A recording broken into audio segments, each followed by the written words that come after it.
예, 권영철 선임 기자의 Y뉴스부터 오늘 2부 출발을 하겠습니다. 어서 오세요, 권 기자. 안녕하십니까. 지금 삼성동 자택 앞은 지지자 한 200여 명이 모여서 무릎을 꿇고 있는 사람도 있고, 누워있는 사람도 있습니다. 박근혜 전 대통령 못 나간다. 예. 법원 못 간다. 이러다 보면 이제 10시쯤이면 나가야 되잖아요. 경찰하고 충돌이 어느 정도는 불가피하겠어요.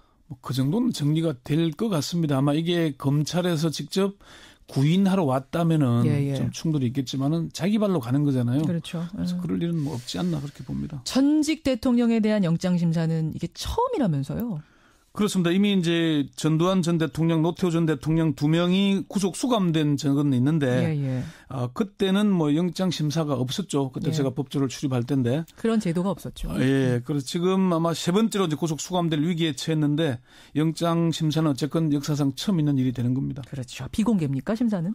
영장 심사는 원래 비공개입니다. 그동안은 영장 심사가 진행되면은 기자들이 이른바 벽치기로 문을 통해서 듣거나 뭐 좀 들었는데 새 나오는 거 듣는 거. 네. 근데 최근에는 그것도 뭐 어려운 데다가 특히 오늘은 철저한 경계 때문에 심사 내용이 밖으로 알려지지는 않을 것 같습니다. 예. 영장 심사는 꽤 오래 걸릴 전망인데요.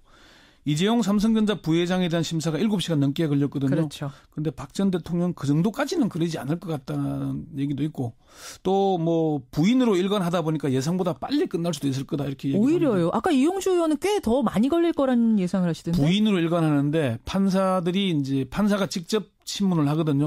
거기는 답변을 해야 되니까 뭐 좀 시간을 끌 수도 있겠지만 어쨌건 영장 발부는 내일 새벽에나 가능할 것이라는 게 아마 대체적인. 그러니까 신문하는 시간이 어찌 됐든 간에 그다음 이제 고민하는 시간이 길어질 거기 때문에 이러나 저러나 최종 결정은 내일 새벽쯤에. 예. 검찰 조사에서는 부인을 많이 했다면서요. 그러니까 적극적으로 부인을 했고 말을 많이 했다고 그래요. 그렇지만 결과적으로는 부인이었는데 오늘도 그럴까요? 모든 혐의를 부인할 가능성이 높다는 게 법조계의 대체적인 전망입니다. 박 전 대통령은 지난해 10월 25일 태블릿 PC가 공개된 뒤 하루 만에 첫 대국민 사과를 했죠. 그 부분 잠시 한번 들어보시죠. 최순실 씨는 과거 제가 어려움을 겪을 때 도와준 인연으로 지난 대선 때 주로 연설이나 홍보 등의 분야에서 저의 선거 운동이 국민들에게 어떻게 전달되는지에 대해 개인적인 의견이나 소감을 전달해주는 역할을 하였습니다. 이때는 최순실 씨의 존재를 처음으로 인정하는 건데요.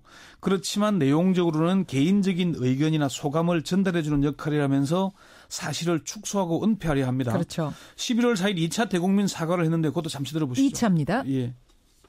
국가 경제와 국민의 삶에 도움이 될 것이라는 바람에서 추진된 일이었는데 특정 개인이 이권을 챙기고 여러 위법 행위까지 저질렀다고 하니 너무나 안타깝고 참담한 심정입니다. 내가 이러려고 대통령을 했나 하는 자괴감이 들 정도로 괴롭기만 합니다. 여기서도 미르와 K스포츠재단이 사익 추구가 아니라고 하면서 특정 개인 최순실에게 책임을 떠넘기죠. 그렇죠. 11월 29일 세 번째 대국민 사과를 하는데요. 잠시 들어보시죠. 저는 1998년 처음 정치를 시작했을 때부터 단 한순간도 저의 사익을 추구하지 않았고 작은 사심도 품지 않고 살아왔습니다. 그러니까 이거 말고도 정규제 TV 인터뷰를 봐도 그렇고 내 주머니로는 하나도 안 들어왔는데 내가 어떻게 공범이냐 이 주장을 계속하는 거잖아요. 내 주머니로 들어온 건 없다. 그렇죠. 근데 이제 거기에 대해서 법조인들은 이렇게 얘기를 하더라고요. 도둑이 같이 담을 넘었어요. A하고 B가. 근데 이 작물은 다 A가 취득했어요. 그럼 B는 도둑질을 안 한 거냐? 이런 논리를 얘기하니까 쉽더라고요. 그러니까 이렇게 부인을 하는데 1월 1일 갑작스럽게 열리는 기자간담회에서 삼성 합병에 대해서 완전히 엮은 것이 이렇게 또 부인했죠.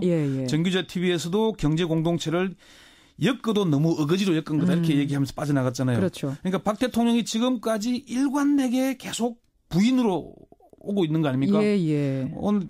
오늘 아마 영장 심사에서도 이런 기조가 유지될 것이다. 이게 지금 대체적인 관측입니다. 자, 그렇다면 자꾸 이렇게 부인하면은 이게 증거인멸 우려 때문에 결국은 구속될 확률이 점점 높아지는 걸 알면서도 왜 이렇게 박 전 대통령은 끝까지 부인을 하는가? 일관되게 부인하는가? 이유가 뭡니까? 첫 번째는 구속을 피하기 위해서입니다. 아니 구속을 피하기 위해서 부인한다고요? 네. 박 전 대통령이 지금에 와서 자신의 잘못을 인정하고 사과한다면 어떻게 되겠습니까? 김현장님 그거 좀 봐주겠어요? 이제 와서 한다면? 네. 그럼 지금까지는 뭐 거짓말했던 거냐 또 이런 얘기가 나오긴 하겠네요. 아마 부인으로 일관하는 것보다는 기각 가능성이 조금은 높아지겠지만 예. 대세를 바꾸기는 어려울 겁니다. 대세를 바꾸기는. 오히려 모든 걸 잃게 될 겁니다. 지지자들은 떨어져 나갈 것이고 예, 이제 예. 박 전 대통령은 갈 곳이 없어지게 됩니다. 지지자마저 떨어져 나갈 거다. 예, 그러니까 그러니 박 전 대통령은 끝까지 부인으로 일관할 것이고 설사 구속 수감이 되더라도 재판 과정에서도 부인으로 일관할 겁니다. 한 중진 법조인이 박 전 대통령이 이제 와서 범죄 혐의를 인정한다면 모든 걸 잃게 된다. 끝까지 모르쇠로 일관할 거다. 이렇게 전망을 하더라고요. 두 번째. 끝까지 부인하는 이유 두 번째. 두 번째도 구속을 피하기 위해서입니다. 두 번째도 구속을 피하기 위해서다? 박 전 대통령은 처음에는 사법 절차를 거부하면서 버티는 전략을 폈습니다. 예. 그게 헌법재판소에서 8대0 전원일치로 파면 결정이 나자 버티는 걸로는 구속을 피하기 어렵다는 걸 깨달은 것 같습니다. 그러니까 헌재에서도 뭐 출석해서 뭔가를 할 수 있었는데 다 피했잖아요. 검찰 조사 사상도 안 나갔죠. 특검도 안 나갔죠. 예, 안 나갔죠. 예. 그래서 이제는 검찰의 소환과 법원의 영장심사 등 사법 절차에는 응하되 범죄 혐의는 일관되게 부인하는 작전으로 바꾼 것으로 보입니다. 절차는 착착 오라는 대로 다 가고 조사받으라는 대로 다 갔지만 일관되게 난 아니요. 이렇게. 바른정당 이혜훈 의원은 물증이 있고 진술이 있는데도 부인하고 수사에 불응하고 영장심사에도 출석하지 않으면은 구속 사유로 작용하니까 영장심사에 출석하는 것으로 보인다. 구속만은 피하려고 할 수 있는 일은 다 하는 것 같다. 이렇게 평가를 했습니다. 이혜훈 의원 말이에요? 예. 뭐 원조 친박 아니겠습니까? 그러네요. 검사 출신인 더불어민주당 백희련 의원도 박 전 대통령의 관심은 어떻게든 구속만은 피하자는 것으로 보인다. 그러면서 끝까지 사실을 부인할 것으로 본다. 이렇게 얘기를 했습니다. 첫 번째도 구속을 피하기 위해서, 두 번째도 구속을 피하기 위해서, 그럼 세 번째로 부인하는 이유는 뭡니까? 역시 구속을 피하기 위한 겁니다. 역시 구속을 피하기 위해서라고요? 박 전 대통령은 지금까지 일관되게 자신의 책임을 부인하고 있습니다. 물증이나 진술이 나올 경우 자신은 몰랐다고 아래 사람들에게 책임을 미루는 겁니다. 국회 소추위 국회 대리인단 단장이었던 황정근 변호사는 박 전 대통령은 책임 전가행위다. 뭐가 드러나면 자신이 안 했다. 책임지는 게 아무것도 없고 밑에 사람이 알아서 했다고 한다. 옛날부터 그랬다. 이렇게 얘기를 했습니다. 옛날부터 그랬다? 예. 박 전 대통령이 이렇게 부인으로 일관하는 건 책임을 지지 않고 구속도 피하겠다는 의도라는 분석입니다. 더불어민주당 조홍천 의원은 박 전 대통령이 탄핵 소추 이후 취한 행동은 일관되게 구속만은 피하자는 것이었다. 이분도 역시 법조인 출신이죠. 네. 그리고 뭐 공직기강 비서관까지 했죠. 청와대에서. 그렇죠. 1차 검찰 수사를 기피한 것도 헌재에 나와서 탄핵 심판에 출석하지 않은 것도 다들 그거였다는 겁니다. 그러면 박 전 대통령의 모르쇠가 의도적이란 얘기예요? 박 전 대통령이 정말 아무것도 모르는 사람일까요? 그건 아니겠죠. 법률도 모르고 잘못된 것이라는 인식도 없는 걸까요? 일부 정신과 의사들이나 정치권에서는 박 전 대통령의 성장 과정에서 제대로 된 법의식, 리걸 마인드 이렇게 얘기하죠. 없기 때문이라는 해석을 하기도 하는데 이혜훈 의원은 박 전 대통령은 바보가 아니다.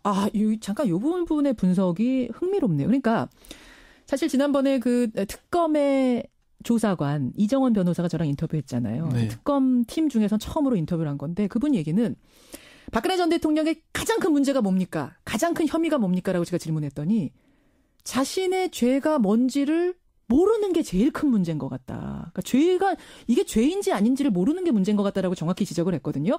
그거는 법의식, 법에 대한 인식, 의식, 상식이 부족해서 그런 게 아니냐라고 이제 생각을 했는데 이혜훈 의원은 다른 얘기를 한다는 거예요. 그렇죠. 2007년 이명박 전 대통령하고 검정 경쟁이 세게 붙었잖아요. 그때 이명박 전 대통령의 금품 수수와 관련 없는 일에 대해서도 그건 MB가 책임을 져야 된다고 목소리를 높였다는 겁니다. 법적인 책임을 져야 된다고. 이혜훈 의원은 그러면서 다들 왜 박 전 대통령에 대해서만 그렇게 관대한지 도저히 이해가 안 간다. 너무 국민들이 박 전 대통령에 대해서는 너무나 관대하다. 그렇게 얘기를 합니다. 그래요. 중견 법조인들은 박 전 대통령의 모르쇠가 처음에는 의도된 것이었다면 지금에 와서는 일종의 자기 최면에 걸린 것으로 봅니다. 자기 최면에? 나 진짜로 주머니에 하나도 안 들어왔는데 왜 내가 뭘 잘못했다는 거야? 이렇게 계속 그렇게 하다 보면은 사실이 돼버리는 거예요. 예, 그러니까 아까 이용재 의원 인터뷰했잖아요. 예. 계속 부인하다 보면은 스스로 그걸 사실로 믿게 된다는 겁니다. 너무나 뻔한 일인데도 법조인들 대부분 그렇게 얘기해요. 너무나 뻔한 일인데도 본인이 계속 부인하다 보면은 자신은 그걸 사실로 믿게 되는. 믿고 싶은 거겠죠. 자기 최면에 걸리게 되는 것이죠. 예. 그래요. 근데 진짜로 자기가 한 일을 모를 수도 있습니까? 그래서 일종의 사교 집단 같다는 얘기까지 하는데 이남희 박사는 망상을 공유할 경우에 그걸 진실로 믿는다. 일종의 사교 집단 비슷하지 않을까라고 분석을 했고요. 전효옥 전 의원도 박 전 대통령이 일종의 박정희 종교의 교주일지도 모르겠다는 얘기를 했습니다. 누가 그랬어요? 전효옥 전 의원이. 전효옥 전 의원 측근이었던. 예. 그리고 김종필 전 총리가 이런 얘기를 했잖아요. 언론 인터뷰에서. 뭐라고요? 박근혜 전 대통령은 한마디로 천상천하 유아 독존이다. 자, 여러분. 박근혜 전 대통령 왜 끝까지 혐의를 부인하는가. 지금 이 상황이 되도록. 오늘 그 이유 첫째, 둘째, 셋째 분석하셨는데 다 이유는 구속만은 되기 싫어서. 예. 오늘 박근혜 전 대통령 영장이 발부될 가능성이 거의 99%라고 보는데 그 1%도 자신의 잘못을 인정하고 사과할 경우에 저는 그 1%가 생긴다고 봅니다. 그래요. 권현철 선임 기자 수고하셨습니다. 네. 와이뉴스였습니다.